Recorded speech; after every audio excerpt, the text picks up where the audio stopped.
Says the Ben Ish Hai. The Gemara Masechet Beitzah says the foolish Babylonians, Achli Nahama ben Nahama, they eat bread with bread. So what does this mean? They eat bread with bread. So the Baalei Musar say when a person they ask, why do you eat? He says, so I'll have strength to go work. He says, and then when you ask him, why do you work? He says, so I shall have bread to eat. So then you ask him, why are you eating the bread? So I have strength to go work. So why are you working? So I have bread on the table to eat. So it's a cycle. So this is what the Gemara says. The foolish Babylonians, they eat bread with bread. But really, why are you supposed to work? So you'll have strength to eat and strength now to go serve Hashem. You got to break the cycle. You work for it to eat, eat for it to work for it to eat, the same cycle, right? And how do you uplift the cycle? You break it and you make it that you come home and learn, not just come home, eat, and go to sleep and wait for it to go to work the next day. As King Solomon says, all the rivers go to the sea, and the sea is still never full. This is Kohelet. What does that mean? He says all of a person's strength goes to his stomach, right? He's working so hard so he can fill his stomach, his desires, and yet his stomach is never full. The rivers is a person's work. And it goes to where? The sea. The sea is the stomach.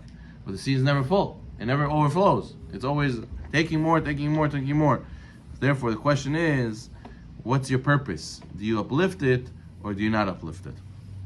The Ben Ish Hai writes that, we have weekdays in the Shabbat. During the weekdays, we work so hard and we say, I have to support my family, I have no time. And we say it's okay because, listen, this is part of life, and just like when you have to ship something, you have to pay for the shipping. It is what it is. You do it, right? The way it is you have to work during the week, you have to support your family. What about Shabbat? Shabbat, there is no work. So what do you do then? That's where a person shows that he broke the cycle. Because I understand during the week you're busy, okay, you're working. But Shabbat, what do you do? What do you do in your free time? What are you doing? Now you have a long Friday night. Now you have some time Shabbat afternoon. What do you do at that time? You just sleep and just wait till Shabbat is over so you go back to the work week. Therefore, that's the prime time where a person can show, I break the cycle, I want to do and serve Hashem. I want to use my parnasah and use the strength that I got now to serve Hashem on Shabbat. And you'll see that experience shows the people who are just working for physical things, they're not happy at the end of the day. But the people who tap into the spirituality of Shabbat, they say, I love Shabbat, I can't be without Shabbat, I feel such a joy on Shabbat. So therefore a person has to be careful to make sure to uplift. It says in the Pasuk in Ruth, says the Ben Ish Hai, he says that Boaz says, U'lekotzrim Hashem imachem, right? He says to the ones who are cutting down the wheat, he said Hashem is with you. So what does that mean? He says, as a hint. What's the hint? He says when a person has desires for worldly things, it's like a person who's very thirsty. So what does he want to drink? He wants to drink something. So what does he find? He only found salt water. So when he drinks the salt water, what happens? He becomes even more thirsty. So now he wants more and more and more. The same thing with physicality. The more you want, the more you take, the more you want. So the best thing to do is lekotzrim Hashem imachem. The one who cuts down, instead of making your desires bigger and bigger, cut it down. Be happy with what you have, and then you should know Hashem imachem. You should know that Hashem is with you. Over there, when you cut down your desires for physicality, then you'll be able to have Hashem is with you. You'll be happy, you'll be able to serve Hashem. Who's able to serve Hashem? The people who are happy. Now, it says also, the Ben Ish Hai, there's a nice pasuk that we quoted before, right? All the rivers flow to the sea, yet the sea is not full. The place where the rivers go, they all go again. All things toil to weariness, man cannot utter it. The eye is not satisfied with seeing, nor is the ear filled with hearing. This is pasuk 7 and 8 in Kohelet, in the first chapter. So what does this mean? The sea is the body, and the rivers are the desires. Every time a person fulfills his desires, the sea is not full. And even when the body occasionally says, I'm full, still what? Later, it still comes again and gets hungry again later. So therefore what? Therefore, you would think it would be easy to go and fulfill your desire. Chai, you feed your stomach. You keep it quiet. No, all things toil to weariness. You're going to have to work very hard, very hard. You can never say. A man cannot utter it. Or a person will never be able to say, "Oh, I finished and I fulfilled my desires." The Gemara says, every person dies raising his hand, says, "I only fulfilled half my desires. I never fulfilled all my desires." So therefore, a person has to be careful not to give into the cycle. As you have to be careful what you wish for, because a lot of times it can make you less happy than you thought.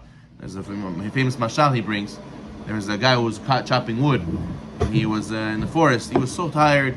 He says, "How much I have to work, chopping all this wood, sweating, working so hard. Enough. Why can't I just become rich already? And enough, I'll be able to rest and relax." So he said, he fell asleep because he was so tired. He sat to relax and he fell asleep. And the dream, angel came to him. And he says, "Listen, Shammai, we saw you're very sad, you're very upset, you work too hard. We're going to have mercy on you. We're going to give you one wish. Whatever you ask for, we're going to give you." He said, "No problem. I wish everything I touch turned to gold." So they said, "No problem." And they gave him the wish. He got up. He saw that he touched a piece of wood. All of a sudden it turned to gold. All of a sudden he touched the axe. It turned into gold. He says, "That's it. I'm going to be a millionaire." He goes and he says, "You know what? Before I travel back, I'm a little thirsty. Let me go drink my bottle of water." He touched the bottle of water, turned to gold. He says, "Oh my goodness, what is this? I'm gonna hug my kids. They're gonna turn into gold. What is this?" So he got so mad. He says, "No, I don't want. Take it back." And he woke up from his dream. So therefore, he said, "You see, a person has to be careful. We wish to have this, to have this, to have that, to have this, to have that. And watch, when you get there, what are you gonna say? I wish I just go back to my simple life and just be a nobody and just be able to just enjoy the simple things in life. What do I need all this for? Headache." So therefore, he says that a person has to be careful. Once you play with desire, it's a never-ending cycle. A person has to be careful not to fall to it. He says also, the pasuk in Yirmiyah says that the prophet says, "What iniquity have your fathers found in me? They have gone far from me, and have gone for no reason, and have become nothing." What does that mean? He says that some people, everybody makes trades. Everybody makes exchange. You can't have everything. You have to choose. So many people, they switch their prayer and their Torah study for the desires of this world, right? Let's say a person, a customer walks in at the time of minha. So he says, "Oh, listen, this guy, I know this guy. He likes to spend. He's going to spend minimum $5,000, $10,000. You know what? It's okay. I'm going to miss minha. I'm going to miss my shiur. I'm going to miss my whatever. It's more important. At least I should make a profit." So he brings a mashal. He says that there's a guy sleeping, and he woke up in the middle of the night. They found out that there's a fire in his house. So he had to think quick. So he went to go to save his wife and his valuables. So he wrapped up his wife in a sheet to carry her over the shoulder so he can escape with her. And he wrapped his valuables in his sheet so that way he could throw them out the window also. But he got mixed up. He threw his wife out the window and he's holding on his shoulder his valuables. So what happens? He was about to leave the room and the neighbor says, "You fool! You threw your wife out the window and you're carrying your valuables in your hand." So in panic, this guy threw out his valuables on the floor and he jumped out the window to see if his wife was alive. And he saw that he threw her from a second story, from the 3-story building. And he said he very badly injured her. So he said, and afterwards he looked back, he left his valuables inside, the fire already destroyed it. So he says that when a person, he throws out his Torah, his prayer, and all his mitzvot because he says, "Oh, the prophet, or the customer, or my job, or this." So what happens? You end up losing both. So therefore, that's why the pasuk in Yirmiyah says that what sin did your fathers find in me? They have gone far from me. They have gone for no reason. What does that mean? That means, why did my forefathers leave me? Because I didn't go and do service of Hashem. That's the sin that I did. And they gone for no reason. And even when they left me because I didn't do the mitzvot, what do I have? Nothing. I have nothing. In the end, I have nothing. So therefore he says, and a person has to know that if you throw out your soul, at least it should be shaveh v'shaveh, at least it should be something worth it. But it's not even worth it, because in the end, for this profit, it's worth to lose Olam Haba. And even when you have this profit, what does this profit give you? Headache. It gives you stress. It gives you problems. You don't fulfill your desires. So it ends up you don't even have both. So therefore a person has to think, do I bring books to my work? Do I learn Torah? Do I go to minha? Do I only when there's yoshvo I go minha, or only when it's kaddish I go say minha, or only when there's something going on I go to shiur? No, why not every day? Why should I lose my olam haba for an olam hazeh that's not even worth it? Baruch Olam. Amen.